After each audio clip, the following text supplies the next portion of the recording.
Inside the office, I was beaten, I was brutalized. A gun was brought out. The guy bring out a gun. He said he's going to shoot them. The Bengadane.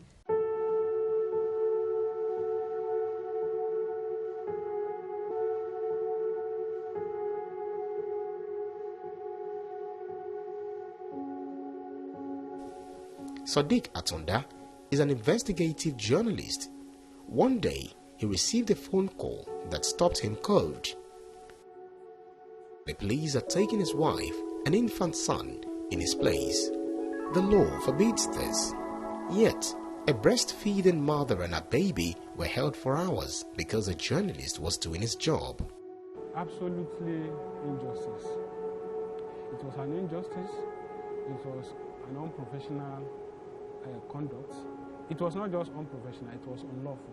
3 people came to arrest me, abduct my wife, arrest me. 2 of them, I got their names. One was Officer Moses. The other one was Officer Yanacho.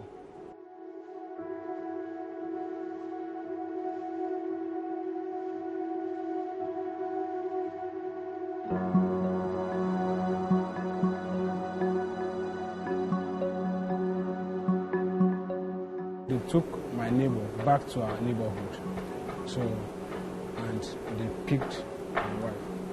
She was about to administer some syrups on my baby when these officers came in.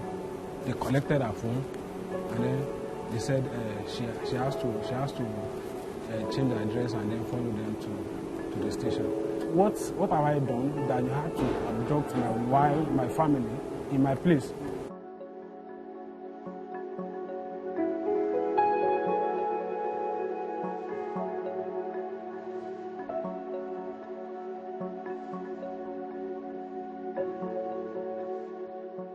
They cuffed me, they handcuffed my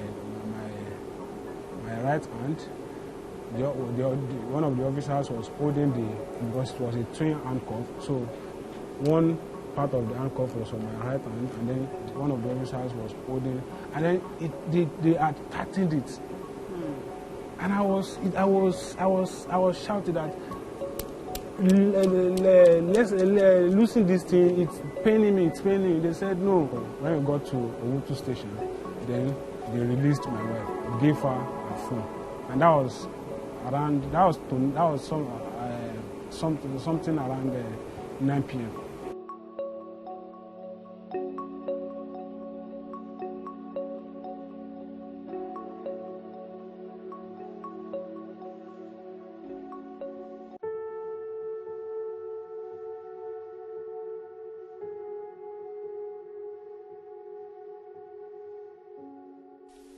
Section 35 of Nigeria's Constitution prohibits detention without lawful cause, while international law explicitly bans collective punishment, yet enforcement remains rare.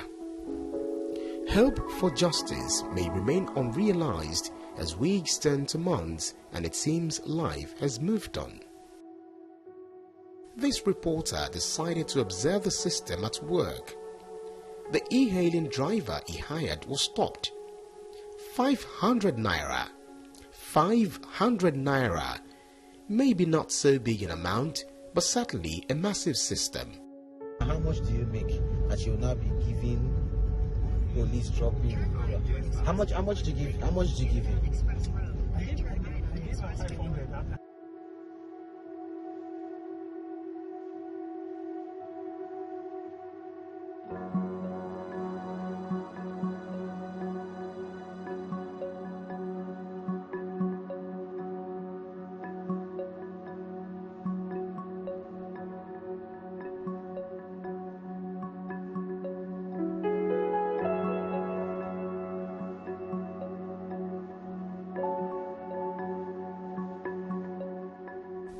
Lawyer Festus Ogun says these stories are not isolated, they follow a pattern.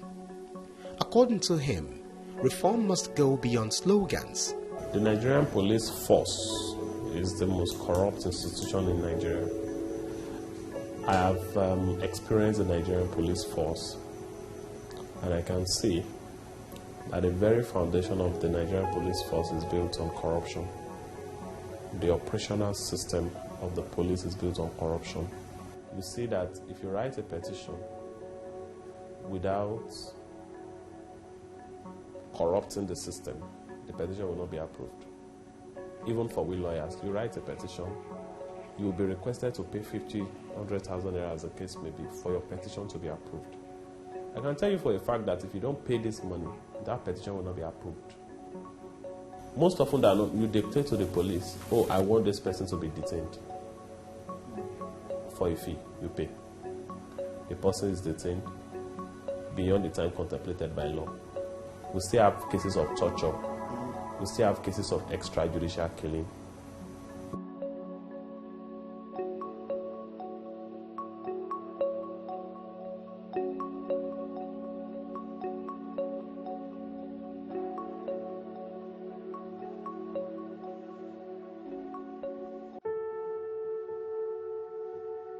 They make use of their prosecutorial powers to coerce innocent people into submission. Bail is not free. Bail is absolutely not free. Under the law, it's a fundamental right. We are not even negotiating whether it should be free or otherwise. But you have to pay. If you don't pay, you will not go. Oh, I'm telling you, you have to pay for bail. I won't blame them too much. How much are policemen paid? I feel sorry for most of them. They are not well paid. And do we even have persons that are, passionate about the work, doing the work? If you see some of our policemen, you feel sorry for this country. You see them at night begging for money. Who pays for police uniform? The paper with which we take down statements in police posts. Who supplies the police stations, the papers? The injustice is stinking. They don't even care about their salary because they know that, this black police uniform is a license to steal from poor people, from innocent people, from weak people. What is the way forward? Do we recruit based on merit, based on passion? Do we have a system that addresses injustice in the police formation? When police officers are wrongfully dismissed, especially owing to their patriotism to the Nigerian state and owing to their allegiance to the oaths that they took before they became police officers, does the Nigerian Police Service Commission take their time to investigate and properly attend to these matters? Should anything happen to you as a police officer, you are on your own in this country. If you are really desirous of making a change, don't go to the Nigerian police force. What business have you there? Because you will be robbed. A simple operation led a police officer into detention, then dismissal, then death. His son was 9 years old. At 9, he was forced to become a man. Police families are not exempt. Multiple civil society audits show that officers accused of misconduct are often dismissed without benefits, leaving dependents without welfare or legal redress. Today, the children are still fighting for justice. A policeman named Corporal Bosu was attacked by thugs at a BA bus stop. And the case was taken, the man was taken to my dad's station, which is the closest to Ibi Morogo station, and was reported. So the DPO then, Adamu Bello, assigned my dad and about four other policemen to go then apprehend those thugs. So getting there, my dad manned the vehicle while others chased the thugs who was already scattered. So hearing loud bang, and because it was festive period to December 28th, and people were blowing knockouts normally. So my dad never even knew something was happening until he heard a loud cry behind him. So looking back, he saw a civilian in blood already, crying, and he looked around, realized that some thugs were shooting, and fortunately that bullet missed him to hit that civilian behind him. And the thug was even trying to shoot again. So he had to quickly respond with his own rifle too. And afterward, the thug died. So the DPO heard about the case and immediately took my dad's case, file, and wrote murder on it. And he was arrested immediately and taken to Kwanti station. Prior to that time, he wanted to join police provost. That is, those ones arrest police that misbehave on duty. So he wanted to join. In fact, he even almost crossed over. The picture of him we still have in the force was his picture in that uniform that wanted to switch to police provost because he really dislikes anything corruption and extortion in the force. He was a policeman and also a farmer. He farms a lot and sells farm produce. The DPO told my mom that he made a mistake, and I wanted to shield my dad from maybe further attack from those grieving thugs on that particular day. That I made a mistake taking him to Kwanti, and that he is going to ensure that he come out of Kwanti. The civilian that was shot was taken to Kwanti to give statements, and the man told them and said, the thug first shot, and the bullet retrieved from his leg revealed that it is no police bullet. It was a thug bullet also. Yeah, very, very clearly. He was arraigned before police on the room still and was dismissed based on discreditable conduct. According to the report of that on the room, he was dismissed based on discreditable conduct.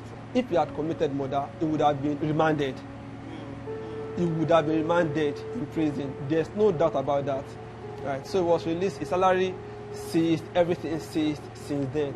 He came back home and then he changed a whole lot. He suffered PTSD, he changed and became scared to do so many things that he had been doing initially.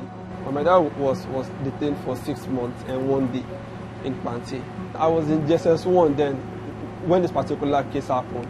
I was just 13 years old then. 13 years old. I began asking questions. So I went to DPP with my mom. When I got there, the only case they found my dad's name, Samuel Ojo's name on it, was an armed robbery case with 4 other people that we don't know. And that kind of aligned with the report of that on the room for discreditable conduct. No murder. Right? And I was asking question why it should be murder case if indeed he had committed murder. And they said they couldn't find anything, that this is what they have, and that's what they have. He was supposed to be charged to court, but since then we haven't seen anything. We haven't seen any report from DVP. I approached CDHR, Committee for Defense of Human Rights. They also investigated the case and realized that it was a simple self-defense case. I mean, police cannot wait and allow armed thug kill him on duty. They wrote to Lagos State Commissioner of Police. He then asked us to write to the IGP at Abuja. We wrote to him twice, no response. I suffered to read Benjamin Hundeyin in person. So he admitted that it is a kind of mistake, error that happened. He admitted, yes, and that he's going to assist us to resolve the case. That 2023, the PSC board was dissolved, and he asked us to be patient. So towards 2024 ending, they were reconvened back, and he told me, because I still have our chat, screenshot of our chat. So he told me, he said they'll work on it. So, and I kept checking up, asking him, reminding him. So last year March, I still reached out to him, and he said they mistakenly misplaced my dad's document, and they found it back, and they work on it. Same as there is hope. He told me, he said there is hope. My dad fell sick. He had dementia in 2021, very strong, very severe. I had to, from 2021 August, I started staying with him, taking care of him. I became his everything until last year. So and I told Hundeyin and my dad is seriously sick. We need help. We need money. I mean, we've been suffering for so long. We need assistance. And they said, yeah, they'll work on it. They will solve it and all that. So last year, July, my dad died. He died in the same sickness. He died.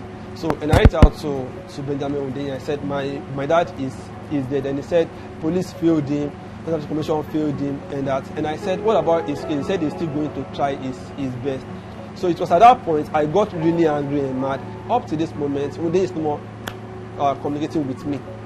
Up to this moment, Nigeria Police Force actually forced me and my siblings to go into Nigeria to go into child labor at a very early age because I was just 13 years old when that thing happened.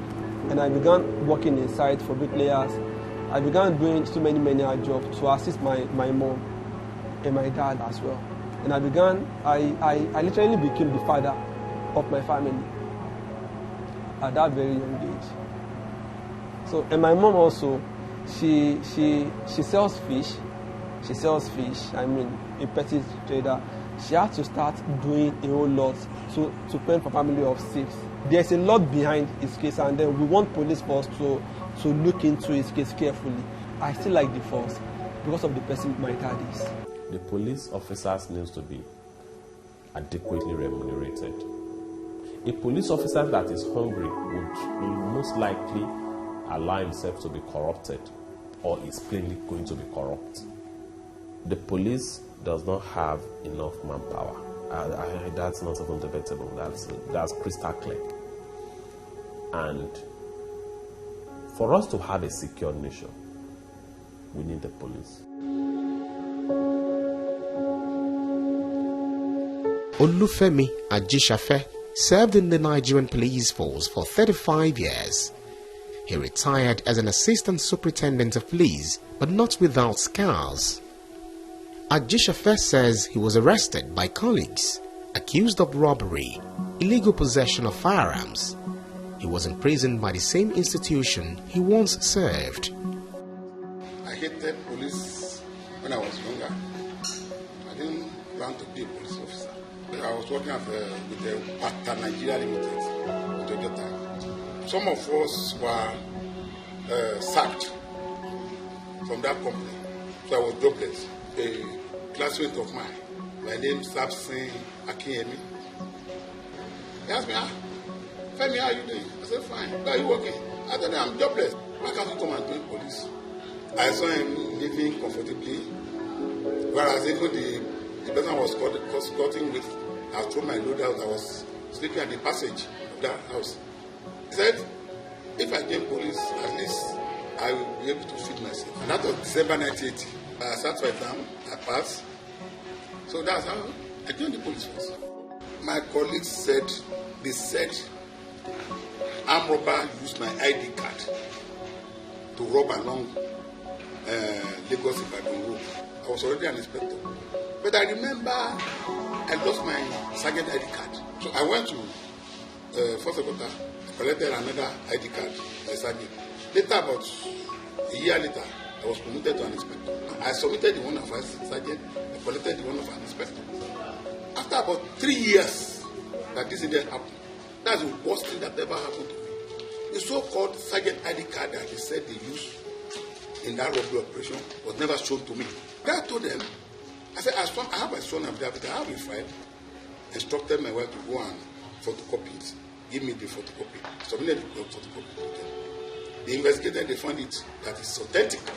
They said, still, they are not convinced as okay. They now called the people they said they robbed for identification parade. 5 different identification parades were conducted. I was not indicted in any one. And photographs were taken. So I was expecting the second day, my colleagues would have me to go. I was surprised when the leader of the team came to me. They said, now that you have been vindicated and you cannot release you like that. I said, as how? You cannot release me like that as how? You mean your colleagues? My colleagues! ASP, Inspector and the Sergeant. The so-called ID card you said they used in this operation, I did not see it to confirm whether this is my photograph, whether my only came that day, someone who wrote my name down, Olufemi Ajishafe, as a sergeant. The way I the ID card, provide it, produce it, let me see. They said, okay. They told me that if you know I want to leave, I should pay 100,000. That was 2001. That time my salary was 21,000. So where do you want me to raise 100,000? They say, I should go and tell people to raise it for me. I said, I don't have. So that is how I was kept in the detention for over 100 days by my colleagues. I wrote petition to the Inspector General of Police then. I think the third day after submitting, they came with crime fighter. Crime fighter then was one interviewing criminals. So they interviewed me. I was interviewed, led by the as a suspect, led by the ACCI, the late Mr. Ayodele Weye. I told them, I said, this is corruption. This should be done to me, a serving member who knows his rights. What about ordinary people, ordinary civilians going under?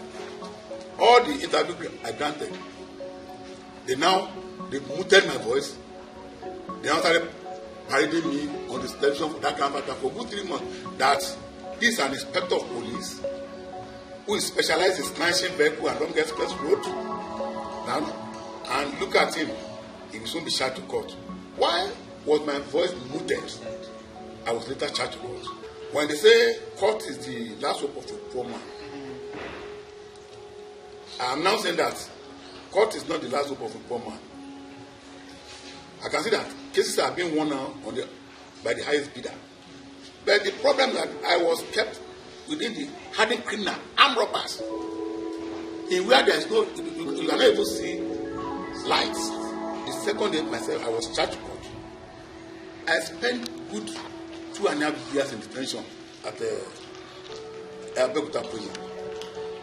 And I spent 112 days at the Lewin. But what pains me was that they stopped my salary. They was that my colleague was the one collecting my salary. I confirm it. They were about to arrest the ASP who was collecting, but unfortunately, he died before he was to be arrested. I was not paid for even after I retired. I mean, after I was left of good, I spent another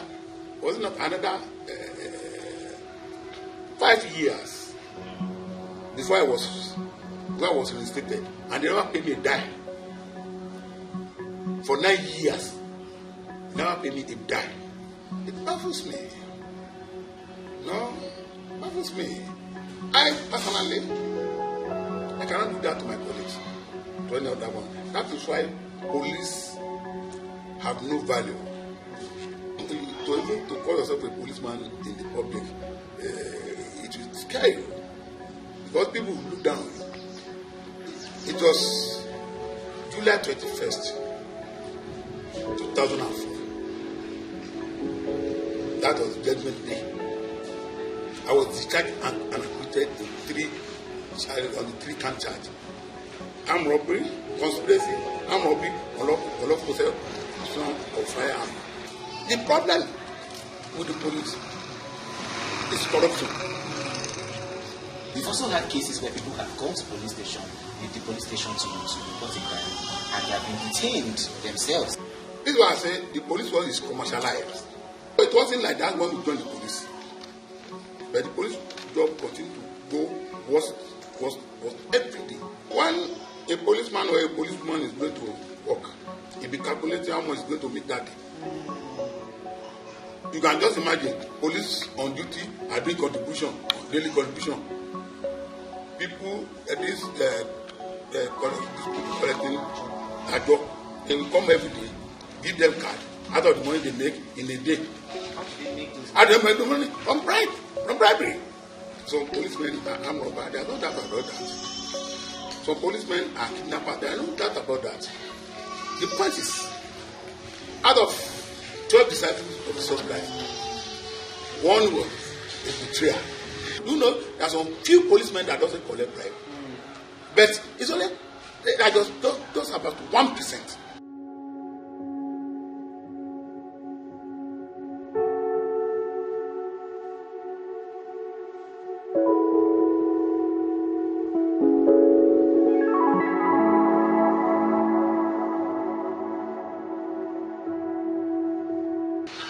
Police is your enemy.